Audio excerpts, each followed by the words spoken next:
ఘనదేవునికి ముందుగా నా హృదయపూర్వక స్తోత్రాలు స్తుతులు తెలియచేస్తూ నాకు ఈ అవకాశాన్ని ఇచ్చిన స్థానిక సంఘానికి సంఘ పెద్దలు మరి అలాగే ప్రియులు మన మధ్య లేకపోయినా వారు ఎంతగానో పరితపించిన సంఘం మా ప్రియ సోదరులు రాజేంద్ర కుమార్ గారికి అలాగే వారి అబ్బాయి మరి నేను అభినందిస్తున్నాను బాబుని. ఎందుకంటే తండ్రి తరువాత ఆ స్థానాన్ని నిలబెట్టడం అనేది చాలా కష్టమైన పని. కానీ మరి యవనుడు మా కుమారుడు లాంటి వాడు బిడ్డను అభినందిస్తున్నాను. ఎందుకంటే ఈ స్థానిక సంఘాన్ని తండ్రి ఏ స్థాయిలో నిలబెట్టాడో అదే స్థాయిలో ఆ బిడ్డ కూడా దీన్ని నిలబెట్టిన విధానాన్ని బట్టి మొట్టమొదట అప్రిషియేట్ మై బిలౌడ్ సన్. ఎందుకంటే ఇది సామాన్యమైన విషయం కాదండి. ఒక్కొక్కసారి నాకే అనిపిస్తూ ఉంటుంది, ఈ సేవకులుగా ఉండడం కంటే సంఘస్థులుగా ఉండడం ఎంత మంచిదిరా బాబు. ఎందుకంటే సేవకులకు అన్ని తలపోట్లు ఉంటాయి, కానీ సంఘం మీరు వస్తారు వెళతారు, కానీ సేవకునికి ఉన్న బాధ్యతలు సామాన్యమైనవి కావు. రకరకాల ఒత్తిళ్ళు, రకరకాల పరిస్థితులు. కానీ గొప్ప సంగతి స్థానిక సంఘం కూడా, మీరు కూడా వారి తండ్రి గారికి ఎలా సహకరించారో అంతకంటే ఎక్కువ కుమారుని హత్తుకున్నారు. అందుకని మీ అందరినీ కూడా అభినందిస్తున్నాను. ఎందుకనంటే ఆయన వెళ్ళిపోయిన తర్వాత పెద్దలు మరణిస్తే చాలా సంఘాలు స్ప్లిట్ అయిపోయి చాలా గలిబిలు చేసేసి చాలా రకాల పరిస్థితులు మేము చూస్తున్నాం లోకంలో. ఎందుకంటే రాష్ట్రాలు తిరగటంలో అనేక సమస్యలు మాకు వినబడుతూ ఉంటాయి.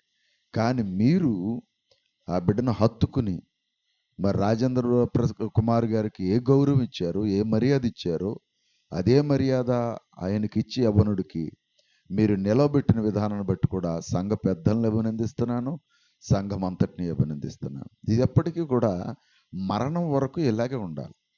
ఇంతకు మించి దేవుడు ఏం కోరుకోవట్లా.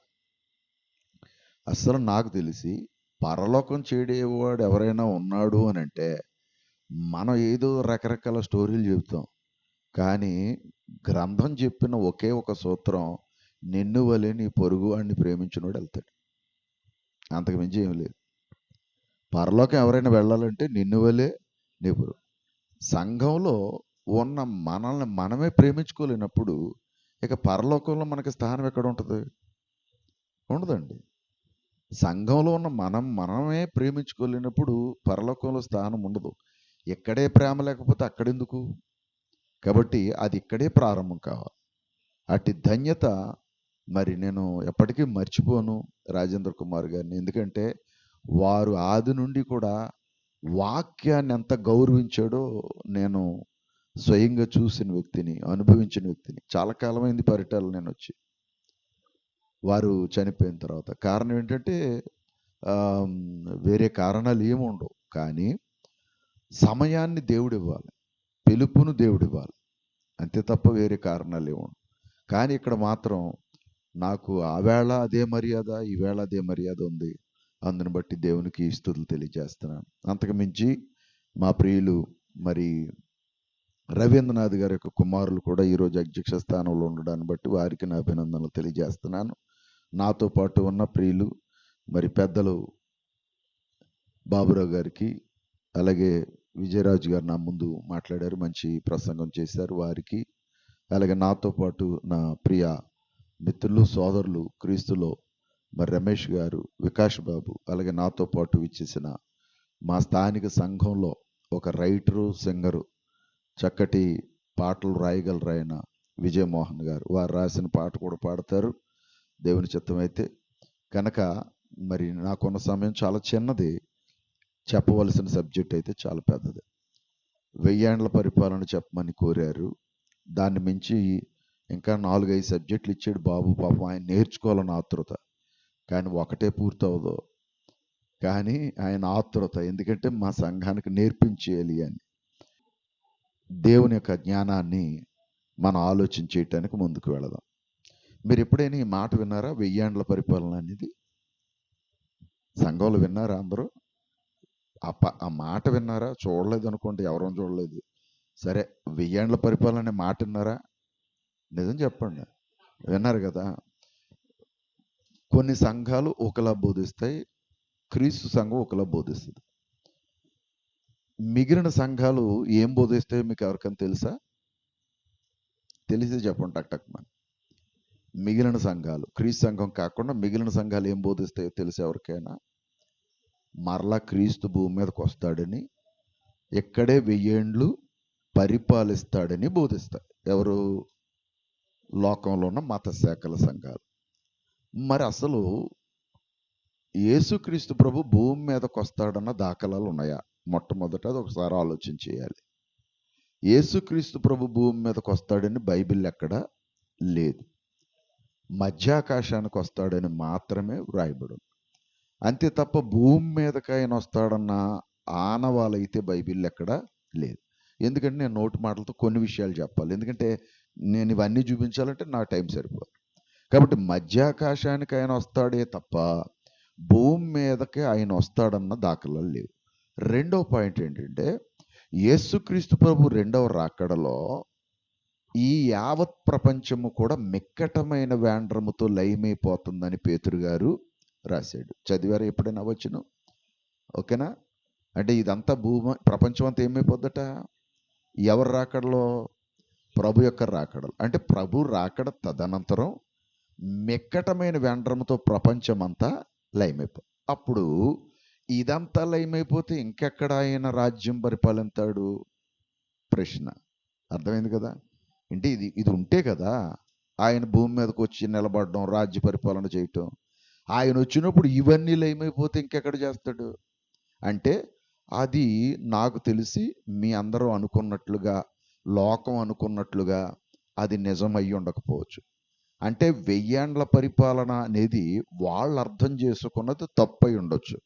లేఖనాలు ఒకటి చెబుతుంటే మత శాఖల వారు మరొకటి ఆలోచిస్తున్నారని మనం అర్థం చేసుకోవాలి. అసలు లేఖనాలు ఏం చెబుతున్నాయి 1000 ఏండ్ల పరిపాలన గురించి? ఒక సంగతి మనం ఆలోచన చేద్దాం. 1000 ఏండ్లు అనేది బైబిల్లో 2-3 చోట్ల రకరకాలుగా వ్రాయబడింది. మనందరికీ తెలిసిన మాటలే. ఒకసారి కీర్తనల గ్రంథం 84 అధ్యాయంలోనికి వెళ్ళినట్లయితే 84 అధ్యాయంలో 10వ వచనాన్ని ఒకసారి చదువుదాం. నీ ఆవరణములలో ఒక దినము గడుపుట 1000 దినముల కంటే శ్రేష్టం. అంటే ఇది లెక్క ఎలా తేల్చాలి? మీరు ఏమైనా తేల్చుతారేమో చెప్పండి నాకు. ఒక దినము గడుపుట ఏంటన్నాడు? 1000 దినాల కంటే శ్రేష్టం. కిందకి చాలు, 1000 దినముల కంటే శ్రేష్టం. అదొక మాట. పేతురు పత్రిక, 2 పేతురు పత్రిక 3వ అధ్యాయము 8వ వచనాన్ని చదువుదాం. ప్రియులారా, ఒక సంగతే మర్చిపోకండి. ఏమనగా ప్రభు దృష్టికి ఒక దినము ఎన్ని ఒక దినము 1000 సంవత్సరాల వలెను, 1000 సంవత్సరాలు ఒక దినము వలె ఉన్నదే. ఎవరి దృష్టికి? అంటే మన లెక్క ఎక్కడి నుంచి తీసుకున్నాం? సూర్యచంద్రాదుల కదలికల్లోంచి తీసుకున్నాం, అంతే కదా. రోజు ఎక్కడి నుంచి వచ్చింది అమ్మా? ఒక రోజుకి ఎన్ని గంటలు? 24 గంటలు ఎక్కడి నుంచి వచ్చినాయి? భూమి తన చుట్టూ తాను తిరిగే లెక్క ఏంది? భూమి ఇలా గుండ్రంగా తన చుట్టూ ఒకసారి తిరిగి వస్తే 24 గంటలు. అర్థమైందా? ఏది? భూగోళం ఇలా గుండ్రంగా తిరుగుతుంది కదా, బంతిలాగా. ఇలా ఒకసారి గర్రం తిరిగింది అనుకోండి, ఒక్కసారి తిరిగితే ఏంటత? 24 గంటలు. ఈ గిర్రం తిరిగే భూమి దీన్ని సూర్యుడు చుట్టూ తిరిగింది అనుకోండి, ఏది? ఈ భూమి 365 రోజులు, అంటే సంవత్సరం. ఈ భూమి చుట్టూ ఇంకో గ్రహం తిరుగుతుంది, అది చంద్రుడు. చంద్రుడు ఈ భూమి చుట్టూ తిరిగి రావటానికి పట్టే కాలమే నెల. అర్థమైంది? ఇప్పుడు కాలం ఎక్కడి నుంచి వచ్చింది? ఈ కదలికల్లోంచి వచ్చింది. ఎక్కడి నుంచి? ఏ కదలికలు వచ్చాయి? ఈ భూభ్రమణ కదలికల్లోంచి వచ్చింది. ఇప్పుడు నేను ప్రశ్న అడుగుతున్నా, భూమి భ్రమణ కదలికల్లోంచి కాలం వచ్చింది కదా. అసలు సృష్టిని దేవుడు తయారు చేసినప్పుడు భూమి, సూర్యుడు, చంద్రుడు ఎన్నో రోజులు చేసాడో తెలుసా? ఆదికాండం వెళ్ళిపోండి, అక్కడికి వెళ్ళిపోండి. తీయక్కర్లా, మీ అందరికీ తెలుసు. ఎన్నో రోజులు చేశాడు చెప్పగలరా? అసలు సృష్టి ఎన్ని రోజులు చేశాడు? 6 రోజులు. 6 రోజుల్లో భూమిని, సూర్యుడిని, చంద్రుడిని 4 రోజులు చేశాడు. పాయింట్ అర్థమైందా? అంటే భూమి, చంద్రుడు, సూర్యుడు ఇవన్నీ ఎప్పుడు వచ్చినాయి అంటే దేవుడు తయారు చేసిన సృష్టిలో 4వ రోజులో వచ్చినాయి. దానికి ముందు ఎన్ని రోజులు గడిచింది?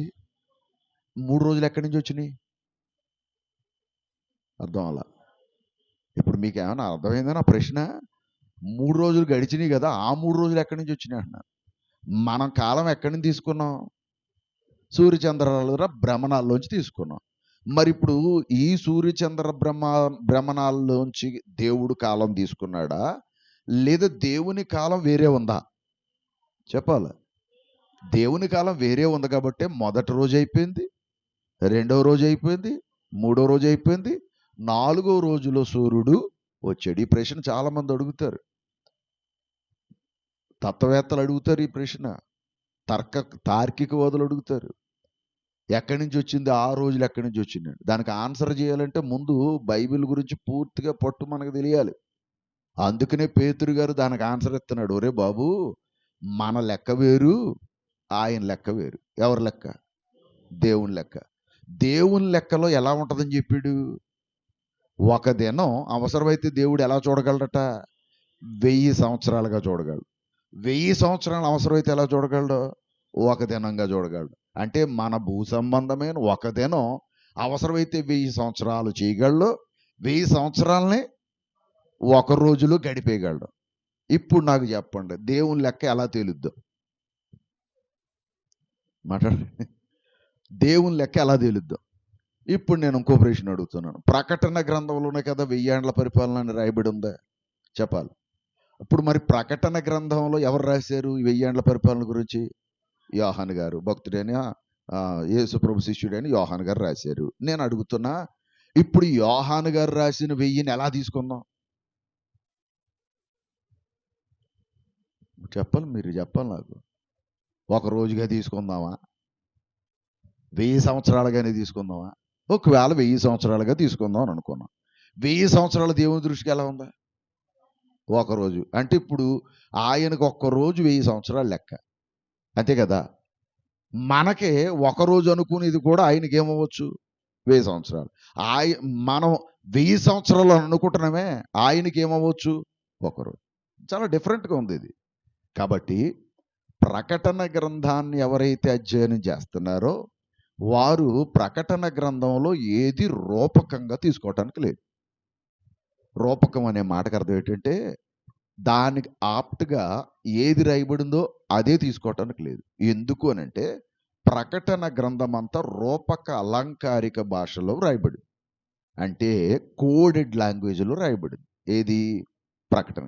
అంటే అక్కడ వ్రాయబడిన ప్రతి మాటకి ఒక అర్థం ఉంటుంది, వ్రాయబడిన ప్రతి సంగతికి ఒక అర్థం ఉంటుంది. ఇంతకీ యోహాను గారు ఆ 1000 అనేది ఏ ఉద్దేశంతో రాశాడో ఇప్పటికింకా క్రైస్తవులకి అర్థం కాలేదు. అర్థం కాక మత శాఖల వారు ఏమనుకుంటున్నారు? రూపకంగా తీసుకుని 1000 ఏండ్లే పరిపాలన చేస్తాడు భూమి మీద అని అనుకుంటున్నారు. అర్థమైందా? ఒకవేళ నిజంగా 1000 ఏండ్లే పరిపాలన చేశాడు, ఆయనకి ఎంతసేపు అది? ఒక్కరోజు. అంటే ఒక్కరోజు పరిపాలిస్తాడా దేవుడు? మాట్లాడాలి. సరే అలాగే అనుకుందాం, పోనీ అలాగే అనుకుందాం, ఒక్కరోజు పరిపాలిస్తాడు అనుకుందాం. ఒక్కరోజు పరిపాలించే దేవుడు అయితే మనం ఆయన వెంబడించడం ఎందుకు? తిమోతి పత్రికలోనికి వెళదాం. తిమోతి పత్రికలోనికి వెళ్ళిపోదాం మనం. తీసారా? ఇప్పుడు తిమోతి పత్రికలో మనం ఆలోచన చేసినప్పుడు మొదటి తిమోతి పత్రిక 1వ అధ్యాయము 17వ వచనం చదువుదాం. సకల యుగములలో ఎవరో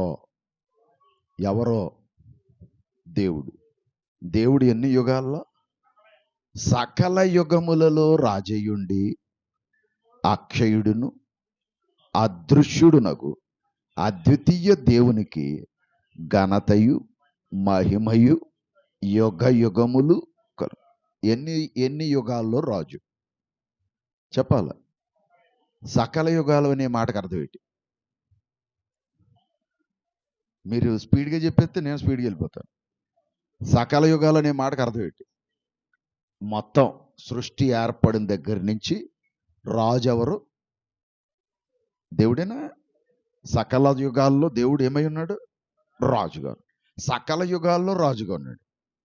మరి అలాంటప్పుడు 1000 ఏండ్లే రాజుగా ఎందుకుంటాడు? నా ప్రశ్న అర్థమైందా?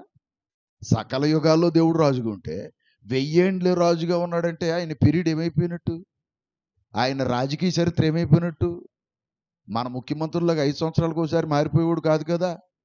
ఎవరో దేవుడు మారిపోతాడా? మాట్లాడరేంటి? మారడు కదా. మరి ఆయన ఎప్పటి నుంచి రాజు? భూమి పుట్టిన దగ్గర నుంచి ఎప్పటికైనా ఆయనే రాజు. మనం ఏమైనా కొత్త రాజుని పెట్టగలమా?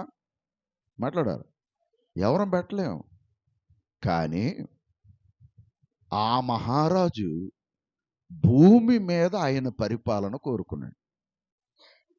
సర్వశక్తుల మీద ఆయన రాజు. గుర్తుపెట్టుకోండి, రాజు అనే మాటకి అధికారి, రాజు అనే మాటకి ఏలేవాడు, పరిపాలకుడు అని అర్థం. అంటే ఈ సృష్టి మొత్తం ఎవరి కంట్రోల్లో ఉంది? చెప్పాలి. మనం ఏమైనా భూగోళాన్ని వెనక్కి తిప్పగలమా? చెప్పండి. సూర్యుడు ఇప్పుడు వర్షాలు పడుతున్నాయి, మనకు ఎండ కావాలి. కొంచెం నువ్వు ఎండ ఇవ్వగలవా అని అడగగలవా? పోని అడిగితే వస్తాడైనా? చెప్పండి. రాత్రి పెళ్లి చేస్తున్నాం, కరెంటు పోయింది. ఇప్పుడు సూర్యుడు వస్తే ఎంత బాగుంటుంది రాత్రి కాలంలో? ఏదో కరెంటుతో పని ఉండదు కదా ఎవరు వస్తే. మరి ఏమన్నా రప్పించగలవా? మరి ఆ జడ్జిమెంట్, ఆ కాల నిర్ణయం అంతా ఎవరిదే? అంటే ఎవరి చేతిలో ఉందో? ప్రకృతి మొత్తం. అంటే ప్రకృతిని ఏలే మహారాజు ఆయన. ఎవరు? దేవుడు. అందుకనే సకల యుగాల్లో ఆయన ఏమై ఉన్నాడు? రాజు. అంటే ప్రపంచం మొత్తం ఏలే మహారాజు ఆయన. అందుకనే ఆయన మాట జవదాటటం లేదు ఏది కూడా. అవునా కదా? సూర్యుడికి టైం పెట్టాడు, సాయంకాలం 5 అయ్యేటోడికి షట్ డౌన్ అయిపోవాలి. అయిపోతుందా? మరలా చంద్రుడికి టైం పెట్టాడు, డ్యూటీ ఎక్కాలి. ఎప్పుడు? సాయంకాలం. సూర్యుడు దిగుతాడు, చంద్రుడు డ్యూటీ ఎక్కుతాడు. ఎప్పుడైనా నీరసం వచ్చిందని సెలవు పెట్టారా? జ్వరం వచ్చిందని సెలవు పెట్టారా? ఏటో మనకు అన్ని రోగాలే. అవునా కదా? ఎన్ని ఒకరోజు పని చేస్తాం, 3 రోజులు సెలవు. లేరు అలాంటి వాళ్ళు? ఒక్కరోజుకి కూలికి వెళ్తాడు, మళ్ళీ వెళ్ళాడు. బాబు అంటే నీరసం వచ్చింది అంటాడు, అంతే ఒక్కరోజుగా. మరి ఇన్ని వేల సంవత్సరాల నుంచి కదులుతున్నాయి ఇవన్నీ. ఎంత ఫాస్ట్గా తిరుగుతుందో తెలుసా? ఎప్పుడైనా భూమి ఎంత ఫాస్ట్గా తిరుగుతుందో తెలుసా? గంటకి 25,000 కిలోమీటర్ల స్పీడ్లో తిరుగుతుంది. ఏది? భూమి. గంటకి 25,000 కిలోమీటర్ల స్పీడ్లో. విచిత్రం ఏంటి చెప్పనా? అంత స్పీడ్లో తిరుగుతుందని మనకు ఎవరికైనా తెలుసా? ఇక్కడ కూర్చున్నాం కానీ భూమి ఏమవుతుందా? తిరుగుతూనే ఉంది. మనం తిరుగుతున్నావా? అదేంటి మరి? ఒకవేళ ఆ స్పీడ్లో తిరుగుతుందని మనకు తెలిస్తే ఏమైపోదు? ఒకసారి ఆలోచించాం. కొత్తగా విమానం ఎక్కినోడు విమానంలో టేకాఫ్ అయినప్పుడు, ల్యాండింగ్ అయినప్పుడు ఎంత కంగారు అయిపోతుందో తెలుసా? ఎందుకనంటే అంత కంగారు. అలాంటిది భూమి ఎంత స్పీడ్లో తిరుగుతుందంటే మనకు తెలియదు. తెలియకుండా తిప్పుతున్న మహారాజు ఎంత గొప్పోడు చూడండి. ఆ సృష్టికర్త ఎంత గొప్పోడు చూడండి. ఆయనకి అంత అధికారం ఉంది. దేని మీద? సకల సృష్టి మీద. అందుకనే సృష్టిలో ఆయన రాజు. కానీ ఆయన కుమారుని భూమి మీద రాజుని చేయాలనుకున్నాడు. ఎవరు? దేవుడు. ఆ కుమారుని భూమి మీద రాజును చెయ్యాలని ఒక సింహాసనాన్ని ముందే డిసైడ్ చేసాడు. లోకస్వార్త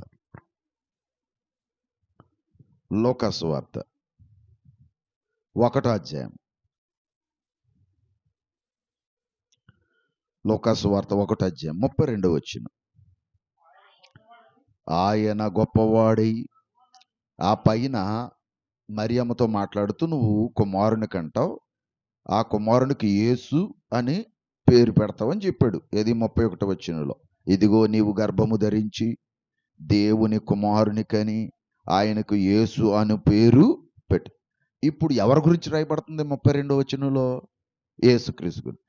ఆయన అంటే అక్కడ ఆయన అంటే ఎవరైనా యేసుక్రీస్తు గొప్పవాడై సర్వోన్నతుని కుమారుడు అనబడు. మరియమ్మకే కాదు కుమారుడు, సర్వోన్నతునికి ఏమవుతున్నాడు ఆయన? కుమారుడు అనబడును అన్నాడు. అంటే కుమారుడు అనబడును అనే మాటకనే కుమారునిగానే చూడాలి అనే మాటకి చాలా తేడా ఉంది, చాలా అర్థం తేడా ఉంది. కానీ చాలా మందికి ఇది అర్థం కాక రకరకాల బోధలు పుట్టుకొచ్చేసింది క్రైస్తవ్యంలో. ఇప్పుడు నేను దాన్ని టచ్ చేయట్లేదు, కానీ ఇది అర్థం కాని ఒక ప్రమాద స్థితిలో ఈవేళ చర్చ్ ఆఫ్ క్రైస్ట్ ఉందని నేను ప్రగాఢంగా నమ్మేవాళ్ళు ఒకడిని. కాబట్టి అవసరమైతే దాని మీద ఇంకా ఏమైనా నేర్చుకోవాలనుకుంటే నేను నా యూట్యూబ్ ఛానల్లో చాలా వీడియోలు ఉన్నాయి, తండ్రి కుమార్ పరిశుద్ధాత్మ మీద, దైవత్వం మీద, వీలైతే వినండి. కానీ ఇక్కడ చెప్తున్నాడు, అక్కడ ఆయన కుమారుడు అనబడను అంటే మరియమ్మకే కుమారుడు కాదు, యేసుప్రభు ఎవరికి కూడా సర్వోన్నతుని కుమారుడు అనబడును. ప్రభు అయిన దేవుడు ఆయన తండ్రి అయిన దావీదు సింహాసనమును, ఎవరి తండ్రి? అమ్మా అర్థమవుతుందని చెప్పేది. ఇక్కడికి రావాలి అందరూ. చిన్నగా డిస్టర్బ్ అయ్యారు, ఒక్కసారి మీరు ఇక్కడికి వచ్చేయండి, మీ మనసు ఎక్కడ పెట్టండి. ఒక్కసారి మళ్ళీ చదువుదామా? ఆయన గొప్పవాడై, ఎవరైనా యేసుక్రీస్తు ప్రభు ఏమయ్యాడట? గొప్పవాడై సర్వోన్నతుని కుమారుడు అనబడు. ఎవరో? యేసుక్రీస్తు ప్రభు. కిందకి చదువుదాం. ఆయన ప్రభు అయిన దేవుడు ఆయన తండ్రి అయిన, ఆయన తండ్రి అంటే ఇక్కడ ఎవరో? యేసుక్రీస్తుకి తండ్రి అట. ఎవరు? దావీదు. ఇంతకీ దావీదు ఎలా తండ్రి అవుతాడు? చెప్పాలి. వంశావళి ప్రకారం దావీదు కూడా ఏమయ్యాడు? ఈయనకి తండ్రి. ఇప్పుడు ముగ్గురు తండ్రులను చూపించున్నాడు ఇక్కడ యేసుప్రభుకి. గమనించారా? మరియ భర్త అయిన యోసేపు, పరలోకములో ఉన్న తండ్రి, మరియు దావీదు. ఈ దావీదుకి కూడా ఈయనేమయ్యాడు? దావీదుకి కూడా ఈయన కొడుకే. ఎవరో? యేసుక్రీస్తు. కిందకు చూద్దాం. తన తండ్రి అయిన దావీదు సింహాసనమును ఆయనకిచ్చును. ఎవరికి? యేసుక్రీస్తు ప్రభుకి. ఇప్పుడు యేసుక్రీస్తు ప్రభుని ఏ సింహాసనం మీద కూర్చోబెట్టాలని దేవుడు అనుకున్నాడు? దావీదు సింహాసనం మీద. అంటే నేను ఇందాక అందుకనే చెప్పాను, ఆయన ఆల్రెడీ యేసుక్రీస్తు ప్రభుని భూమి మీదకి తీసుకొచ్చే లోపలే దేన్ని సిద్ధం చేసి ఉంచాడు? ఇక్కడ సింహాసనాన్ని సిద్ధం చేసి ఉంచాడు. ఎక్కడ? భూమి మీద. భూమి మీద సింహాసనం సిద్ధమై ఉంది, గమనించాలి. ఆ సింహాసనం మీద ఇప్పుడు ఎవరిని కూర్చోబెట్టాలి? యేసుక్రీస్తు ప్రభుని కూర్చోబెట్టాలి. కిందకు చదువుదామా? ఆయన యాకోబు వంశస్థులను యుగ యుగములు ఏలును. ఎవరైనా?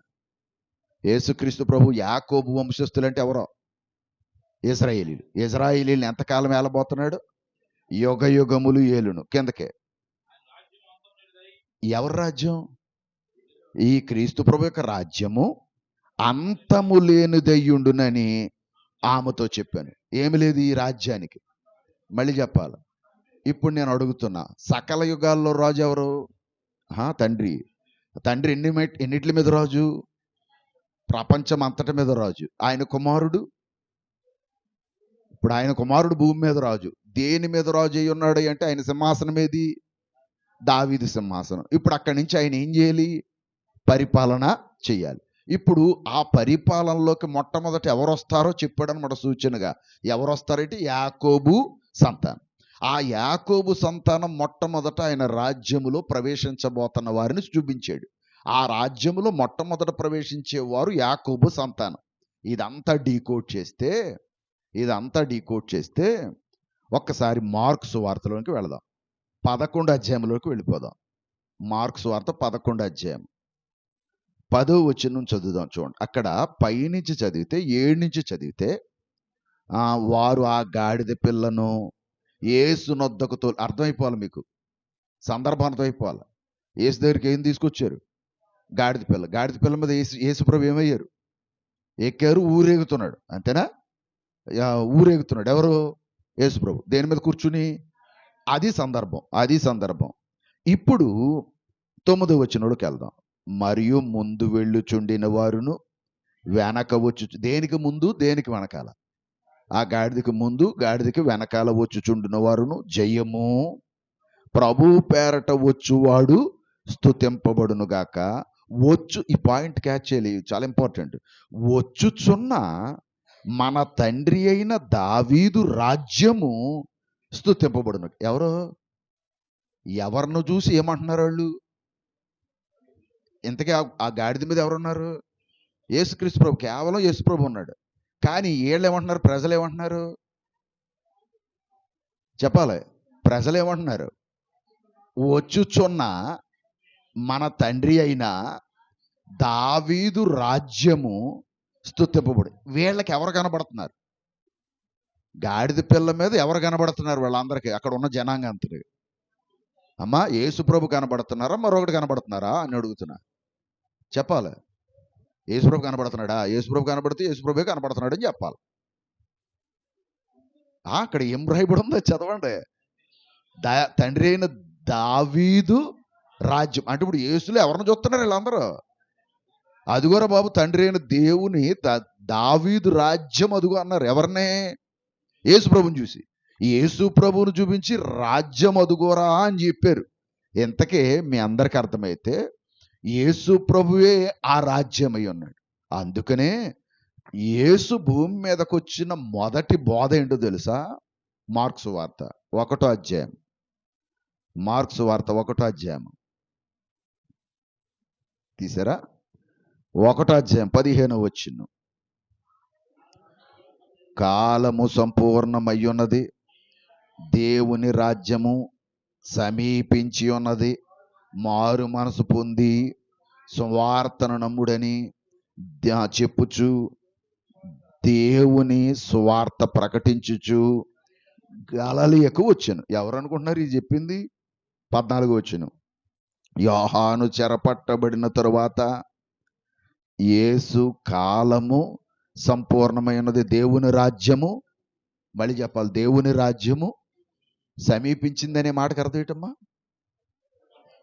ఇంగ్లీష్లో అన్నాడు ఎట్ హ్యాండ్ అన్నాడు. ఎట్ హ్యాండ్ అంటే ఇదిగో చేతిలో ఉందని, అంటే అంత దగ్గరగా ఉందని. ఏది? దేవుని రాజ్యం. ఈ మాట చెప్పింది ఎవరు? యేసు ప్రభు. అంటే ఇప్పుడు యేసు ప్రభు అంత రోడ్డు చెప్పాడంటే నమ్మాలా వద్దా? ఎంత దగ్గరగా ఉందని.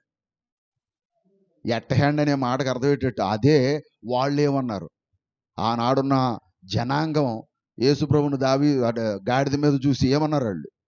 ఇదిగోరా బాబు, దావీదు రాజ్యం ఇదిగో ఇక్కడే ఉందని చెప్పారు. ఎంతగా రాజ్యం ఎవరో? యేసుక్రీస్తే. పరలోకం నుండి దిగి వచ్చిన రాజ్యం అన్నాడు. చూడండి ఇక్కడ.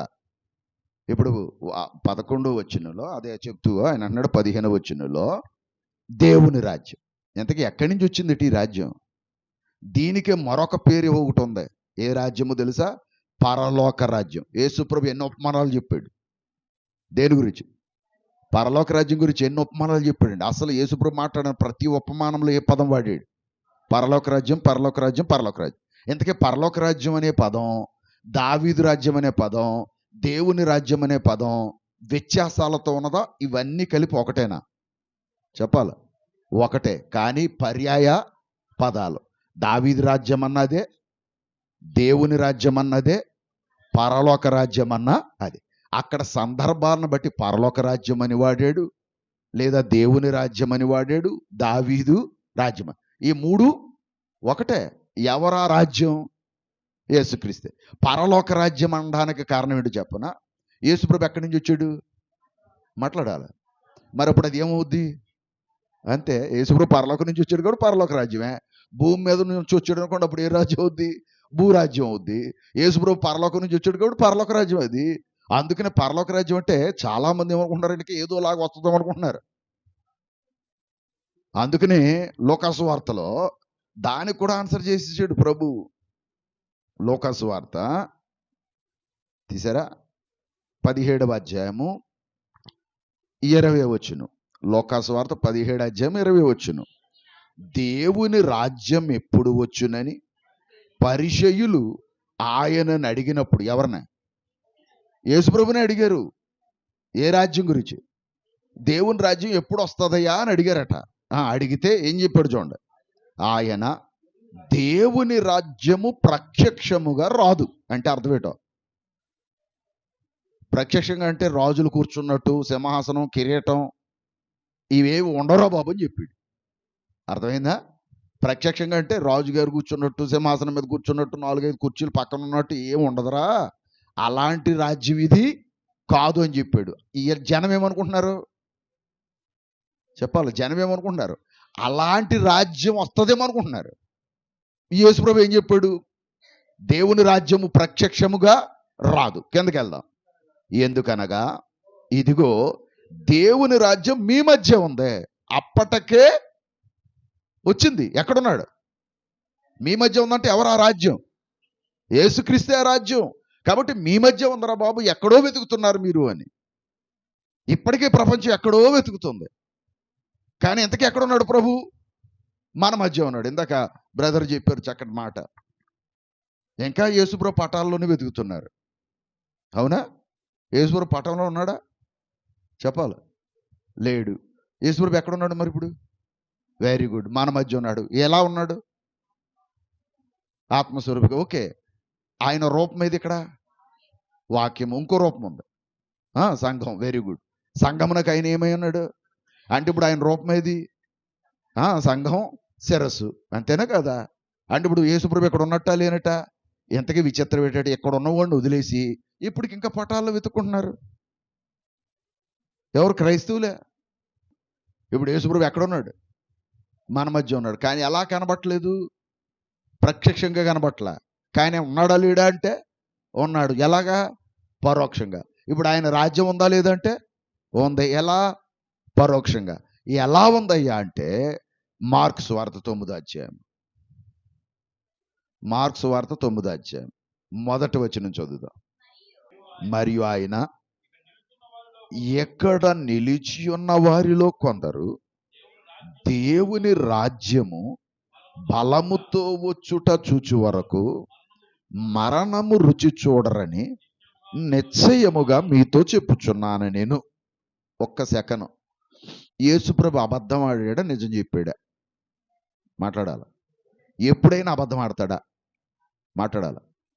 మరి ఆడకపోతే మరి మన క్రైస్తవ సోదరులు నీ రాజ్యం వచ్చుగాక అని ప్రార్థన చేస్తున్నారా చేయట్లేదా? చాలామంది క్రైస్తవ సోదరులు ఏమని ప్రార్థన చేస్తున్నారు? నీ రాజ్యము వచ్చుగాక అని. వచ్చుగాక అని ప్రార్థన చేస్తున్నారంటే ఇంకేం రాలేదని అర్థం. రాజ్యం రాలేదంటే ఆ వచనానికి సరిపోతుందో లేదో చూడండి ఒకసారి. మళ్ళీ చదవండి.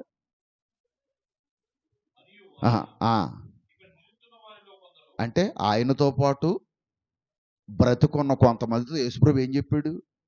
ఎక్కడ నిలిచి ఉన్న వారిలో కొందరు దేవుని రాజ్యము బలముతో వచ్చుట చూచు వరకు.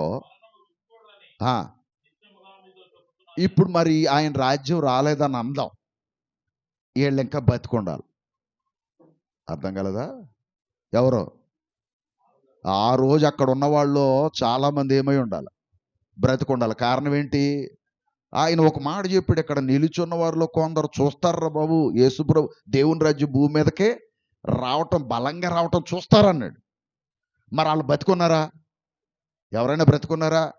లేరు. అందరూ చనిపోయారంటే బహుశా ఏం జరిగి ఉండాలి? ఆయన రాజ్యం భూమి మీదకే వచ్చింది. ఏనాడు? మొదటి శతాబ్దంలోనే వచ్చింది.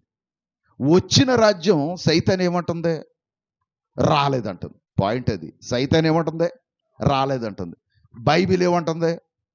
వచ్చిందంటుంది. ఆ రాజ్యం ఇక్కడే ఉందని ఇందాక లూకాసు వార్తలో చదివాం. నా రాజ్యం మీ మధ్యే ఉందరా బాబు అని. ఉన్నట్ట లేనట్ట? మరొక మాట చూద్దాం. లూకాసు వార్త 9వ అధ్యాయం 27 వచ్చింది.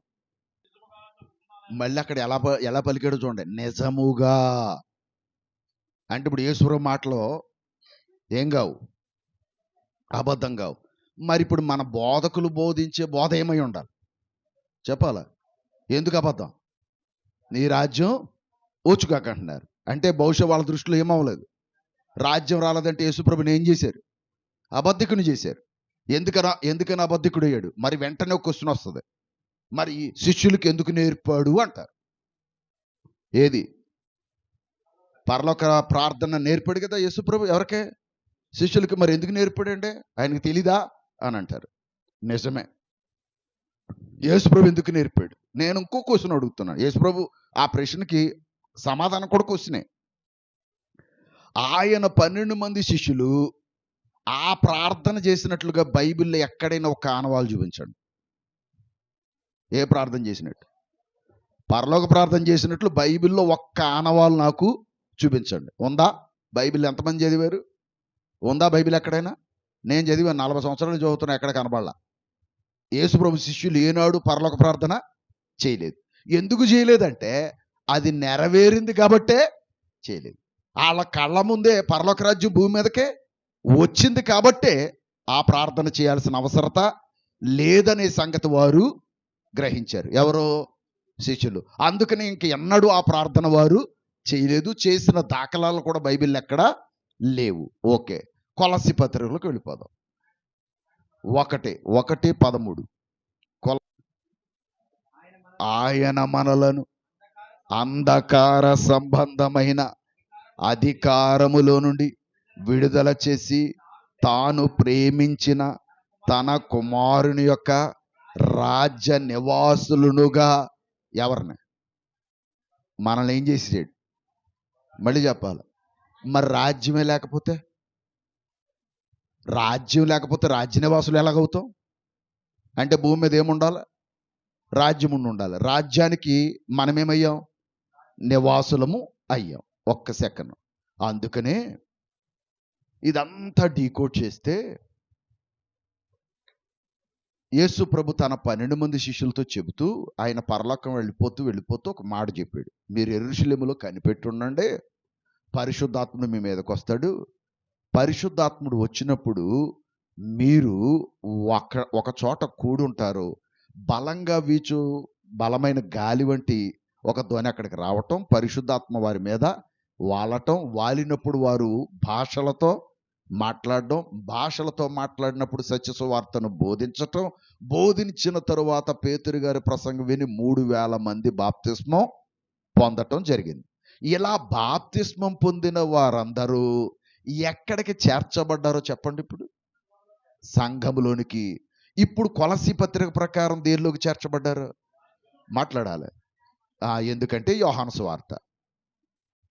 ఎందుకనంటే యోహాను సువార్త 3వ అధ్యాయం 5వ వచనం.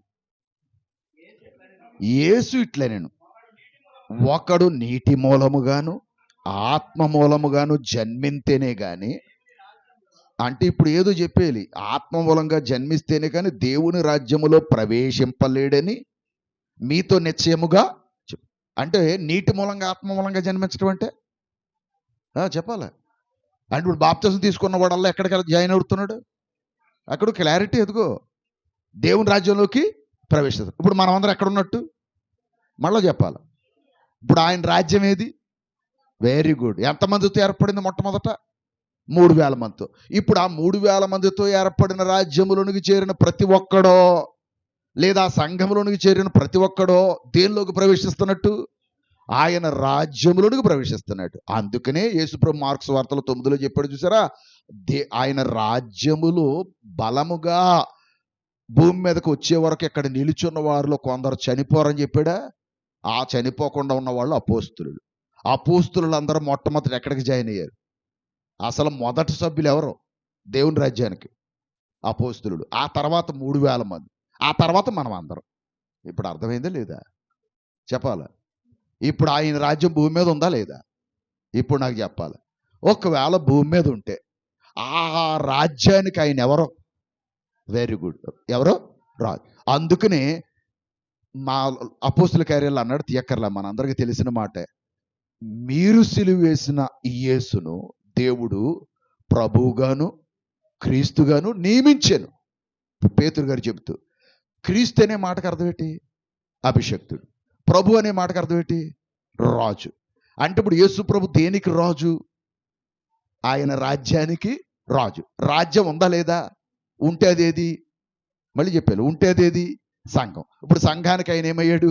రాజు. ఒకవేళ నీ రాజ్యం వచ్చుగా కానీ ఇప్పుడు ఎవరైనా మాట్లాడారని అనుకుందాం, ప్రార్థన చేశారని అనుకుందాం, ఆయనకి ఏమీ లేదని చెబుతున్నారు, మాట్లాడాలి. రాజ్యం లేకపోతే ఆయన ఏం కాదు? మాట్లాడాలి. రాజు కాదు సరికదా, అభిషిక్తుడు కూడా కాదు. అభిషిక్తుడు కాకపోతే క్రీస్తు అని పెట్టుకోవచ్చా? మాట్లాడాలి. కానీ నోటితో ఏం పలుకుతున్నారు? వాళ్ళందరూ నోటితో ఏం పలుకుతున్నారు? యేసుక్రీస్తు ప్రభు అంటున్నారు. అంటున్నారా లేదా? మా ప్రభు అంటున్నారు, మా క్రీస్తు అంటున్నారు, మా రాజు అంటున్నారు, అన్నీ అంటున్నారు. కానీ ఏమి లేదు అంటున్నారు. రాజ్యం లేదంటున్నారు. ఎంతకే ఆ రాజ్యము సీక్రెట్గా ఉండబట్టి ఎవరికి అర్థం కాలేదు. ఇంకో సంగతి తెలుసా? సైతానిగాడు అస్సలు దొరకనివ్వలేదు. చాలా మందికి ఈ మర్మం తెలియనివ్వలేదు. ఎందుకు తెలియనివ్వలేదు చెప్పండి? జనం అందరూ ఎందులోకి వెళ్ళిపోతారని చెప్పాలి. ఇప్పుడు ఆయన రాజ్యం పెరిగిపోతే ఆడికి ఇష్టమా? అందుకనే వాడు యేసుప్రభు అంతటి వాడిని యెరూషలేము కొండ మీద తీసుకెళ్ళి ఏం చెప్పాడు? ఇదిగో ఈ లోకరాజ్యాలన్నీ నావే, నువ్వు నాకు నమస్కారం చేస్తే నీకు అన్నాడా? ప్రభు చేశాడా? చెప్పాలా? ఎందుకు చేయలేదు చెప్పండి? ఆయనకు రాజ్యం ఉంది. అర్థం అవ్వలేదు ఎవరికి? ఆయనకు రాజ్యం ఎవరు ఇవ్వబోతున్నారు? తండ్రి. ఇప్పుడు ఇంకో మాట అడుగుతున్నా. ఇప్పుడు సైతాన్ గడు అన్నట్టు ఒకవేళ ఈ లోకరాజ్యాలు యేసుప్రభు తీసుకున్నాడు అనుకోండి, ఎంతకాలం ఉండు? ఈ లోకరాజ్యాలు ఎంతకాలం ఉంటాయి? కొంతకాలమే. కానీ ఇప్పుడు ఆయన తీసుకున్న రాజ్యం ఏది? అది వెరీ గుడ్. అంటే ఇప్పుడు ఏ రాజ్యంలో ఆయన ఉన్నాడో? నిత్య రాజ్యంలో, నిత్య రాజ్యములో, శాశ్వత కాల రాజ్యములో. ఇప్పుడు యేసుప్రభు నిరంతరము ఉండే రాజ్యానికి ఆయన ఏమయ్యాడు? రాజు అయ్యాడు. ఈ రాజ్యంలోకి మనం ఎప్పుడు ప్రవేశించాం? అప్పుడే చదివాం, బాప్తిస్మం పొందాం. ఇప్పుడు ప్రకటన గ్రంథం 20 అధ్యాయంలోకి వెళ్ళిపోదాం. మొదటి వచనం నుంచి కొన్ని సంగతులు చదివేద్దాం. మరియు పెద్ద సంకెళ్లను చేత పట్టుకుని అగాధము యొక్క తాళపు చెవి గల యొక్క దేవదూత పరలోకము నుండి దిగివచ్చుట చూచితిని. ఎవరు వస్తున్నారట? ఒక దేవదూత. ఎక్కడి నుంచి? పరలోకం నుండి. ఆయన చేతులు ఏమున్నాయి? సంకెళ్ళు. అగాధము యొక్క తాళపు చెవి. అగాధం అంటే నరకం, పాతాళం. పాతాళం తాళం చెవి పట్టుకుని వస్తున్నాడట. అంతేనా? సింపుల్గా చెబుతున్నా, సమయం సరిపోదని. కిందకి వెళ్దాం. అతడు ఆది సర్పము. గుర్తొచ్చిందా? ఆది సర్పం అని అనగానే ఎక్కడికి వెళ్ళిపోవాలి మనం? అవ్వాదముల దగ్గరికి వెళ్ళిపోవాలి. వాళ్ళు మోసం చేసిన సర్పం. ఆది సర్పమును అనగా అపవాదియు సాతానును అను ఆ ఘట సర్పమును పట్టుకొని 1000 సంవత్సరములు వానిని బంధించి అగాధములు పడవేసి. ఎన్ని సంవత్సరాలు? ఇప్పుడు నేను అడుగుతున్నా, 1000 సంవత్సరాలు దేవుని దృష్టిలో ఎంత? మరి ఈ పాటికి అయిపోయి ఉండాలా? మాట్లాడలేదు, అర్థం అవ్వట్లేదా? పోనీ యేసు ప్రభు భూమి మీద పుట్టిన దగ్గర నుంచి లెక్కేద్దాం. యేసు ప్రభు భూమి మీద పుట్టిన దగ్గర నుంచి లెక్కేద్దాం. ఎన్ని వేల సంవత్సరాలు అయింది? 2000 సంవత్సరాలు అయిపోయింది. ఎక్కడి నుంచి? యేసుక్రీస్తు ప్రభు భూమి మీద పుట్టిన దగ్గర నుంచి 2000 సంవత్సరాలు అయిపోయిందంటే ఈ పాటికి ఆడు ఏమవ్వాలా? ఎవడో సాతాను గడు రిలీజ్ అయిపోవాలి. లాది వెరీ గుడ్, లేచి తిరుగుతూ ఉండాలి ఎవడో. కానీ 1000 సంవత్సరాలు అనే పదాన్ని అలా తీసుకుంటున్నారు. కానీ అక్కడ దాని ఉద్దేశం ఏంటో చెప్తాను. ఇప్పుడు అక్కడికి వెళదాం, మళ్ళీ చదువుదాం. చూడండి. ఆ 1000 సంవత్సరములు గడుచు వరకు ఇక జనములను మోసపరచకుండునట్లు అగాధమును మూసి దానికి ముద్ర వేశాను. అటు పిమ్మట వాడు కొంచెము కాలము బడవలను. ఏం అర్థం కాదండి, కిందకి వెళ్ళిపోదాం. అంతటా సింహాసనములను చూచితిని, వాటి మీద ఆసీనులయ్యుండు వారికి విమర్శ చేయుటకు అధికారం ఇయ్యబడెను. మరియు క్రూర మృగమునకైనను దాని ప్రతిమకైనను నమస్కారము చేయగా. క్రూర మృగం ఎవరో, దాని ప్రతిమ ఎవరు? క్రూర మృగం అంటే మళ్ళీ ఎవరి దగ్గరికి వెళ్ళాలి? సాతానే. వాడికి ఆ పేర్లన్నీ. దానికి ఏమున్నాయి భూమి మీద? వాడికి ఏమున్నాయి భూమి మీద? ప్రతిమలు. అది ఏ రూపంలో అయినా ఉండొచ్చు. ఇప్పుడు యేసుక్రీస్తు రూపంలో కూడా ప్రతిమ పెట్టవచ్చు. ప్రతిమ పెడితే దాందే. దేంది? సాతాందే, యేసుప్రభుది కాదు. యేసుప్రభు ఆ రూపంలో లేడు. కిందకి వెళ్దాం. దాని ప్రతిమకైనను నమస్కారము చేయక తమ నొసళ్ళ యందు గాని చేతుల యందు గాని దాని ముద్ర వేయించుకొనని వారిని యేసు విషయమై తామిచ్చిన సాక్ష్యము నిమిత్తమును దేవుని వాక్యము నిమిత్తమును శిరచ్ఛేదనము చేయబడిన వారి ఆత్మలను చూచితిని. అంటే యేసు ప్రభు సువార్త కొరకు చనిపోయిన వారి ఆత్మలను నేను చూశాను. వారు బ్రతికిన వారై 1000 సంవత్సరములు క్రీస్తుతో కూడా రాజ్యము చేసిరి అనే మాట ఉంది. చేస్తారు అని అన్నాడా, చేసిరి అన్నాడా? చేసిరి అనే మాటకు అర్థం ఏంటి అమ్మా? అయిపోయింది, అంతేనా? ఇప్పుడు నా ప్రశ్న, ఎప్పుడు చేశారు, ఎలా చేశారు, ఈ గొడవ ఏంటి? సరే, త్వరగా మనం నేర్చుకోవడానికి ప్రయత్నం చేద్దాం. ఇప్పుడు 1000 అనే పదం బైబిల్లో సంపూర్ణ సంఖ్యగా వాడబడింది. ఎలాగా? 1000. ఇప్పుడు దానికి ఉదాహరణగా ఒక మాట చెప్తాను. నవదంపతులను ఆశీర్వదించేటప్పుడు అందరూ వచ్చి ఏమంటారు అమ్మా? దంపతులకి అక్షంతలు వేస్తూ ఏమంటారు చెప్పండి? 100 ఏళ్ళు చల్లగా ఉండమంటారు. అంటే ఒకటి ఇటు కానీ ఒకటి అటు కానీ వెళ్ళకూడదు, 100కి 100 అలా ఉండాలని అర్థమా? మాట్లాడరేటి? 90కి చచ్చిపోకూడదు, 100కి నువ్వు దాటకూడదు అని అర్థమా? చెప్పాలి. అంటే అర్థం ఏంటి? అంటే ఎంతకాలం ఆ 100 దేన్ని సూచిస్తుంది? చాలా కాలం దీర్ఘాయుష్మంతులుగా బ్రతకండి అని అర్థం. అంతే తప్ప 100కి ఎలా దాటకూడదు, 1 సంవత్సరం కూడా 100కి లోపల సావకూడదని ఎవడు చెప్పలేడు కదా, మాట్లాడాలి. అంటే ఆ 100 దేన్ని సూచిస్తుంది అంటే దీర్ఘాయుష్మంతులు అవ్వమని సూచిస్తుంది. ఇప్పుడు ఇక్కడ 1000 దేన్ని సూచిస్తుంది అంటే దానికి 10 టైమ్స్, 100కి 10 రెట్లు. ఆ 10 రెట్లు దేన్ని సూచిస్తుంది అంటే దీర్ఘకాలం ఉండి ఆయన రాజ్యాన్ని సూచిస్తుంది. అర్థమైందా మీకు లేదా? ఎంతకాలం? ఇప్పుడు ఆయన రాజ్యానికి అంతం ఉందా? ప్రభు రాజ్యానికి అంతం ఉందా? భూలోక రాజ్యాలకి అంతం ఉంది. కాబట్టి సాతానుగాడు ఆఫర్ చేస్తే యేసుప్రభు తీసుకున్నాడా భూలోక రాజ్యాల్ని? ఎందుకు తీసుకోలేదు? తెలివైనడు, తెలివితో కూడా మాట్లాడరేటి? తెలివైనడు కాబట్టి ఈ రాజ్యాలు తీసుకోలేదు. మరి ఆయన ఏ రాజ్యం తీసుకున్నాడు? దిక్కుమల్లుడు కాబట్టి ఆడు ఈ రాజ్యాలు తీసుకున్నాడు. అర్థం అవ్వాల మీకు? ఎవడో అది మళ్ళీ ఆయన అన్నాడు అక్కడ యేసుప్రభుతో, ఈ రాజ్యాలన్నీ నాకు అప్పగింపబడ్డాయి తెలుసా నీకు అన్నాడు. ఆయనకు ముందే తెలుసు. ఎవరికై? దేవునికి, యేసుప్రభుకు ముందే తెలుసు ఈడు కోరేసుకున్నాడని. ఏవి కోరుకున్నాడని? ఈ లోక రాజ్యాల అధికారం అంతా ఈడు కోరుకున్నాడు. ఈడు కోరుకున్నాడు కాబట్టి ఆడికి వదిలేడు తండ్రి. కావాలితే తీసుకోరా అన్నాడు. కావాలితే తీసుకోరా అన్నాడు. ఎలా ఉంటుందంటే ఇది ₹1,00,000 ఒక కట్ట, ₹100 ఒక కట్ట పెట్టాడు అనుకోండి. ₹100 కట్ట ఎక్కువ ఉంటుందా, ₹1,00,000 కట్ట ఎక్కువ ఉంటుందా? 500 ఉంటాయి అందులో. పెద్దది కాదు నేను అనేది, ఎత్తు. మాట్లాడాలా? ఇప్పుడు చిన్న కుర్రోడు వచ్చాడు, ఆడిని 2 కట్టలు ఏది తీసుకోమంటే ఆడు ఏం తీసుకుంటాడు చెప్పండి? ₹100 కట్ట తూకం చూస్తాడు. అర్థం అవ్వలేదా? తూకం చూసి ఏం చేయడు? అది మీద ఉన్న నెంబర్ అడిగి తెలియదు. ఇప్పుడు సైతాన్ గడు ఏం చేశాడు తెలిసి ఏమన్నా అర్థమైందా? అది ఈ లోకాల తూకం చూసుకుంటే తీసేసుకున్నాడు. యేసుప్రభుకు తెలుసు వాల్యూ. అందుకని ఒరే బాబు నాకు నువ్వు ఏం తీసుకుంటా తీసుకో, నాకు దేవుడు ఇస్తున్నాడు. అది నిత్య రాజ్యం. ఆ రాజ్యములో ప్రవేశించిన వారు ధన్యులు. ఇప్పుడు ఆ రాజ్యం ఏది అంటే ఆయన సంఘం. ఆయన సంఘం ఎంతకాలం ఉంటుంది అని అంటే యుగ యుగాలు, శాశ్వత కాలం ఉంటుందని సూచించటానికి చెప్పబడిన పదమే 1000 ఏండ్లు. అర్థమైంది ఇప్పుడు లేదా? 1000 ఏండ్లు అనే పదం. ఇప్పుడు కిందకి చదువుదాం. అక్కడ ఒక ఆనవాలు ఉంది. 1000 ఏండ్లు భవిష్యత్తులో వస్తుందా, మరలా ఇప్పుడు జరుగుతుందా? ఒక ఆనవాలు ఉంది అక్కడ. చూడండి కింద. దేవుని వాక్యము నిమిత్తము శిరచ్ఛేదనము చేయబడిన వారి ఆత్మలను చూచి వారు బ్రతికిన వారి 1000 సంవత్సరములు క్రీస్తుతో కూడా రాజ్యము చేసిరి.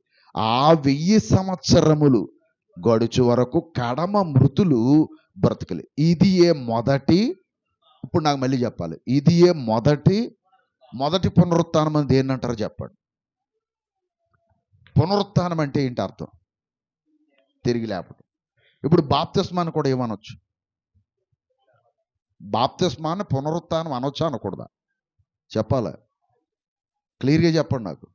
అనొచ్చు అంటే నేను సింపుల్గా వెళ్ళిపోతాను. అనొచ్చు అనకూడదా? అనకూడదు అంటే మళ్ళీ మొదలెడతాను. చెప్పాలి. అనొచ్చు. ఏది? బాప్తిసం. ఎందుకు పునరుత్థానం అనొచ్చు చెప్పగలరు ఎవరైనా? ఒక్క ఆన్సర్. బాప్తిస్మం కూడా ఒక మరణమే. అవునా కదా? రోమపత్రిక 6 అధ్యాయం ప్రకారం క్రీస్తు యేసులోనికి బాప్తిసం పొందిన మీరు అందరూ ఆయన మరణములోనికి బాప్తిసం పొందుతారని మీరు ఎరుగరు. అంటే ఆయన చనిపోయినట్టే మనం కూడా ఏమయ్యాం? ఎక్కడ? బాప్తిసంలో చచ్చి మరలా ఏమయ్యాం? బతికం. అవునా కాదా? ఇప్పుడు దాన్ని మొదట పునరుత్థానం అనొచ్చా అనకూడదా? రెండవ పునరుత్థానం ఇది చెప్పండి. రెండవ పునరుత్థానం ఏది? ఇంకోటి ఉందా? మొదటి పునరుత్థానం అన్నాడంటే రెండోది ఉండాలి కదా. మరి రెండోది ఏది? ప్రభు రాకడలో మృతులైన వారు లేస్తారు. మొదట లేస్తారా? ఇప్పుడు ఆ లేచేదేది? రెండవ పునరుత్థానం. మొదటి పునరుత్థానం ఏది? బాప్తిసం. ఇప్పుడు నాకు చెప్పాలి. అంటే ఆ 1000 ఏండ్లు అనే పదం దేనికి లింక్ అయి ఉందో చూడండి. అక్కడ చూడండి. మళ్ళీ చదవండి. ఏది? 5, 6 వచనాలు చదవండి. ఈ మొదటి పునరుత్థానం అంటాడేంటి? ఏ మొదటి పునరుత్థానం అంటే ఆ 1000 ఏండ్లు దేనికి లింక్ అయి ఉందో చూసుకోండి అక్కడ. అందుకనే చెబుతున్నా 5వ వచనం. ఆ 1000 సంవత్సరములు అదేనా అక్కడ మాట్లాడతా? అంటే ఇప్పుడు 6వ వచనంలో ఈ మొదటి పునరుత్థానం అనేది కూడా దేనికి లింక్ అయి ఉంది? ఆ 1000 సంవత్సరాలకు లింక్ అయ్యి ఉంది. అంటే ఆ 1000 సంవత్సరాలకు లింక్ అయి ఉందంటే ఈ మొదటి పునరుత్థానములో పాలు గలవారు ధన్యులను పరిశుద్ధులునై ఎందరు. అంటే ఎవరైతే మొదటి పునరుత్థానములో పాలు పంపులు పొందుతున్నారో, అంటే బాప్తిస్మం పొందుతున్నారో, వారు ఏ పీరియడ్లోకి వెళ్తున్నారని అర్థం వస్తుంది అక్కడ. అంటే 1000 సంవత్సరాల పీరియడ్లోకి వెళుతున్నారని అర్థం కావాలి. అంటే నాకు టైం సరిపోక షార్ట్కట్లో వెళ్ళడం వల్ల ఇదంతా కన్ఫ్యూజ్గా ఉంటుంది. మీరు త్వరగా చూడండి. మీ అందరికి అర్థమవుతుందని నేను అనుకుంటున్నాను. ఒక్కసారి దందనమని అర్థం చేసేసుకోండి. ఇప్పుడు బాప్తిసం పొందిన ప్రతి ఒక్కడు ఆ 1000 సంవత్సరాల కాలంలోకి వెళ్ళాడు. ఆ 1000 సంవత్సరాల కాలం అంటే 1000 సంవత్సరాలేనా అని అంటే ఇందాక ప్రశ్న తీసుకున్నాం మనం. శాశ్వత కాలం. అవునా? అంటే ఇప్పుడు ఏ రాజ్యంలోకి ప్రవేశించాం మనం? శాశ్వత కాలం ఉండే రాజ్యంలోకి ఎప్పుడు ప్రవేశించాం? బాప్తిసం పొందినప్పుడు. అది లోకం ఎలా తీసుకుంటుంది? మత శాఖల వారు ఎలా తీసుకుంటున్నారు? దాన్ని అక్షర రూపంలో తీసుకుని కేవలం 1000 ఏళ్ళుకుంటున్నారు. కేవలం 1000 అయితే ఆయన దృష్టిలో ఎలా ఉందనుకున్నాం? ఒకరోజు. కానీ ప్రభు ఒకరోజు పరిపాలకుడు కాడు. సైతాన్ గాడు ఒకరోజు పరిపాలకుడు. మన ప్రభు అలా ఒకరోజు పరిపాలకుడు కాడు గనక ఆయన రాజ్యము శాశ్వత కాల రాజ్యం. ఇప్పుడు ఆయన రాజ్యములో మనము హక్కుదారులమై ఉన్నాం. ఒక్క సెకండ్ గమనించాలి.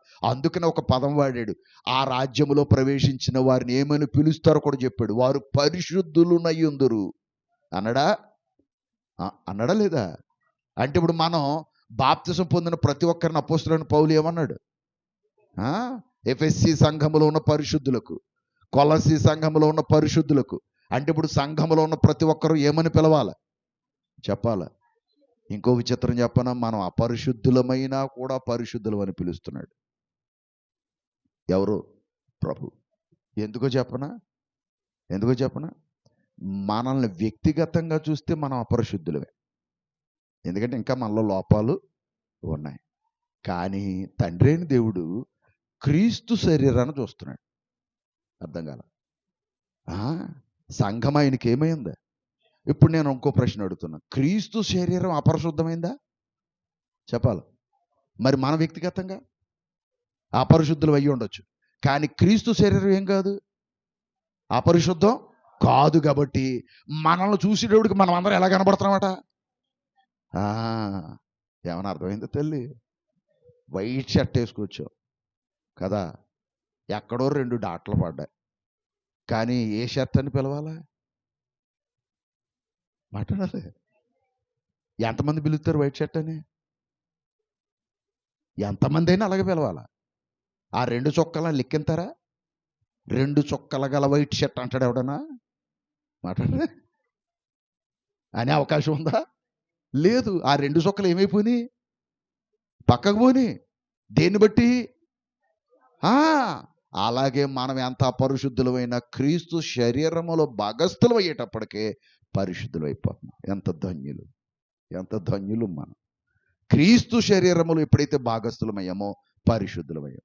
ఇప్పుడు మీకు అర్థమైతే ఆయన సంఘమే ఆయన రాజ్యం. ఒప్పుకుంటున్నారా లేదా?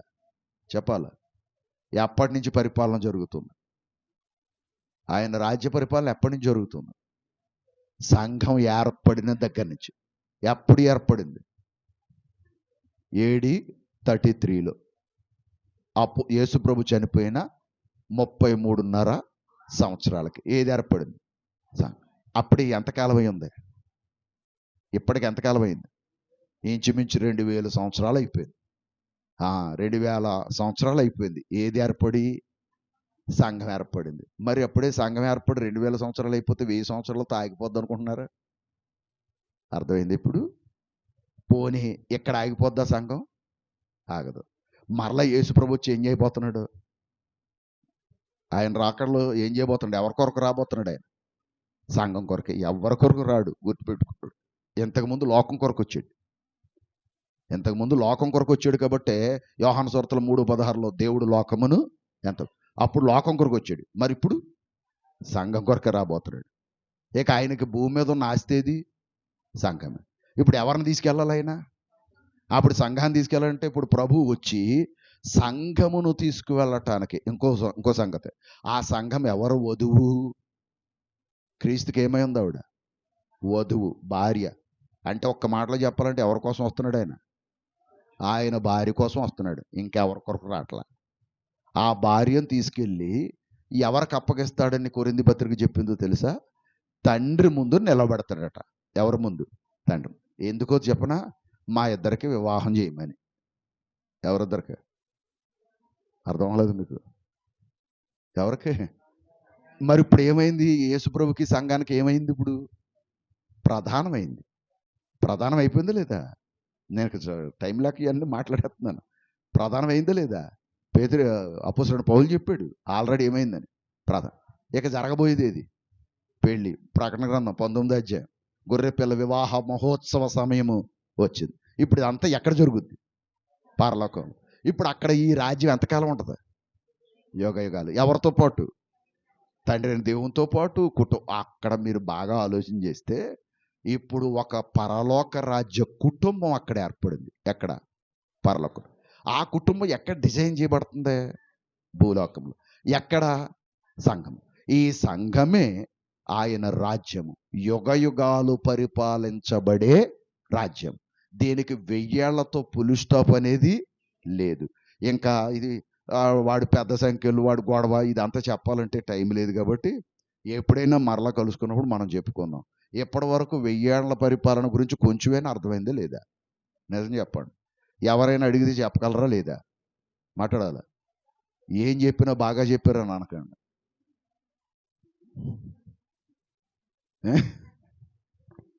వెనకటికి అలాగే అన్నాడంటే ఎవరో ఒక ఆయన ఏం చెప్పాడే బిషప్ గారు అంటే ఏం చెప్పినా కానీ బాగా చెప్పాడు అన్నాడు. అదే ఏం చెప్పారని అడిగాడు. ఏం చెప్పినా బాగా చెప్పాడు అంటాడు ఇందాక నుంచి. అదే ఏం చెప్పాడంటే ఏం చెప్పినా బాగా చెప్పాడు. ఏం చెప్పినా బాగా చెప్పాడు అని అనకండి. ఏం చెప్పాను? పరలోక రాజ్యం గురించి చెప్పాను, సంఘం గురించి చెప్పాను, 1000 ఏండ్ల పరిపాలన గురించి. ఆ 1000 ఏండ్ల పరిపాలనకి పరిపాలకుడు ఎవరు? క్రీస్తు. Very good. క్రీస్తు. పరిపాలింపబడేది ఎవరు? సంఘం. ఆ సంఘములు ఎవరున్నారు? మనం.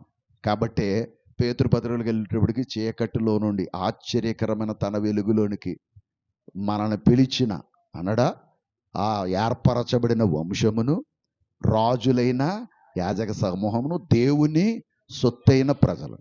మనమే యాజకులు, మనమే రాజులు. గొప్ప దేవుడు మనల్ని రాజులను చేసి, ఎంత గొప్ప దేవుడు! ఎంత గొప్ప స్థితిని మనకిచ్చినందుకు దేవునికి మనం ఎంతో రుణస్థులం. ఈ మాటలు ఓపికతో ఉన్న మీ అందరినీ కూడా దేవుడు దీవించాలని కోరుతున్న మాటలు ముగిస్తున్నాను. నమ్మి బాప్తిసం పొందినవాడు రక్షింపుడు, నమ్మని వానికి థ్యాంక్ యూ. అధ్యక్షులు అరుగున ప్రత్యేక ధన్యనాలు. చాలా ఓపికతో ఆయన కనిపెట్టారు పాపం. కాబట్టి చాలా ధన్యవాదాలు. కాబట్టి విన్న మిమ్మల్ని అందరినీ కూడా నా హృదయపూర్వక ధన్యవాదాలు తెలియజేస్తున్నాను.